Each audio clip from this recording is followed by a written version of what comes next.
Hello माँ, मैं राजू बोल रहा हूँ। कैसी हो माँ? मैं ठीक हूँ बेटे, ये बताओ तुम और बहू दोनों कैसे हो?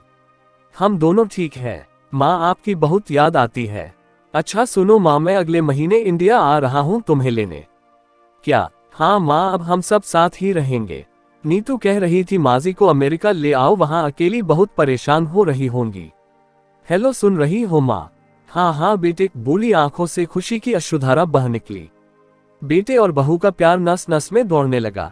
जीवन के 70 साल गुजार चुकी सावित्री ने जल्दी से अपने पल्लू से आंसू पोंछे और बेटे से बात करने लगी। पूरे 2 साल बाद बेटा घर आ रहा था। बूढ़ी सावित्री ने मोहल्ले भर में दौड़ दौड़ कर ये खबर सबको सुना दी। सभी खुश थे कि चलो बुढ़ापा चैन से बेटे और बहू के साथ गुजर जाएगा। राजू अकेला आया था। उसने कहा कि माँ, हमें जल्दी ही वापस जाना है, इसलिए जो भी रुपया पैसा किसी से लेना है वो लेकर रख लो, और तब तक मैं किसी प्रॉपर्टी डीलर से मकान की बात करता हूँ। मकान? माँ ने पूछा। हाँ माँ, अब ये मकान बेचना पड़ेगा, वरना कौन इसकी देखभाल करेगा? हम सब तो अब अमेरिका में ही रहेंगे। बूढ़ी आंखों ने मकान के कोने कोने को ऐसे निहारा जैसे किसी अबोध बच्चे को सहला रही हो। आनन फानन और औने पौने दाम में राजू ने मकान बेच दिया। सावित्री देवी ने वो जरूरी सामान समेटा जिससे उनको बहुत ज्यादा लगाव था। राजू टैक्सी मंगवा चुका था। एयरपोर्ट पहुंचकर राजू ने कहा, माँ तुम यहाँ बैठो, मैं अंदर जाकर सामान की जांच और बोर्डिंग और वीजा का काम निपटा लेता हूँ। ठीक है बेटे। सावित्री देवी वही पास की बेंच पर बैठ गई। काफी समय बीत चुका था। बाहर बैठी सावित्री देवी बार बार उस दरवाजे की तरफ देख रही थी जिसमें राजू गया था, लेकिन अभी तक बाहर नहीं आया।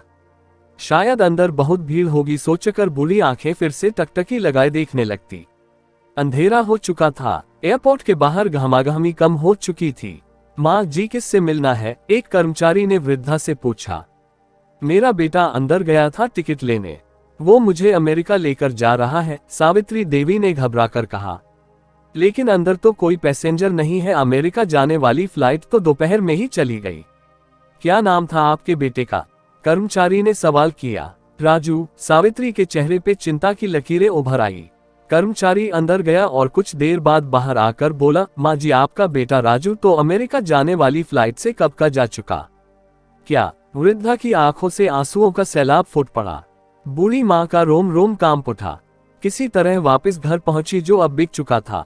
रात में घर के बाहर चबूतरे पर ही सो गई। सुबह हुई तो दयालु मकान मालिक ने एक कमरा रहने को दे दिया। पति की पेंशन से घर का किराया और खाने का काम चलने लगा।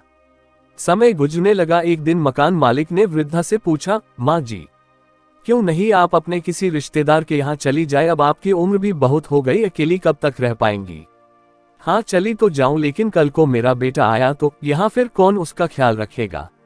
आंख से आंसू आने लग गए। दोस्तों, माँ तो माँ होती है। अगर ये मेरी कहानी आप लोगों को पसंद आया हो तो प्लीज चैनल को लाइक और सब्सक्राइब जरूर कीजिए, और आपका कीमती समय देने के लिए दिल से धन्यवाद।